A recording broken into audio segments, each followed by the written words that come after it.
in 5, 4, 3, 2, 1.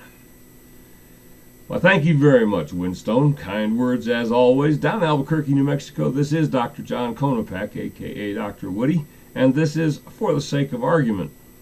As the term of America's first black president winds down, there are some who point with what I judge to be an unseemly degree of relish and glee to the fact that he hasn't managed to do very much for his natural constituency, quote unquote, the poor, minorities, marginalized, elderly, etc., who haven't fared particularly much better under Lowbar than they had under previous regimes. Now, in reality, President Lowbar is and always has been hamstrung in the matter of visibly assisting minorities and the poor, because any effort which did so would be criticized immediately by the right-turret echo chamber as pandering to his people and not to the rest of the country. So the people who had the most invested in him, the poor, black, marginalized folks, were always probably destined to be the most disappointed. But of course, the bulk of whatever it was his promise constituted to them was redeemed by his merely being elected. That in and of itself was way more than they had ever expected.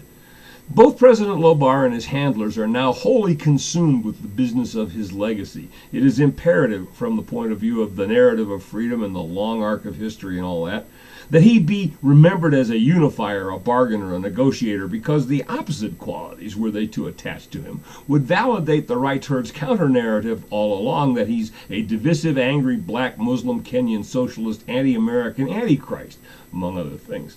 Lowbar's usefulness to the poor is and was a public relations perception problem. If he had made a real effort to assist the downtrodden, it would have been sold to the scum by the right-wing echo chamber as being something akin to income distribution or a threat to whites and a betrayal of all of his people for the interest of just a few. Now, it's funny to me sometimes how that's okay when the few are rich and white, but I think these critics are accusing him of being something he never was, of betraying who he never was, by being, in fact, what most of us of his leftish critics knew him to be from the start, an opportunistic, unprincipled, pragmatic corporate hack on the make.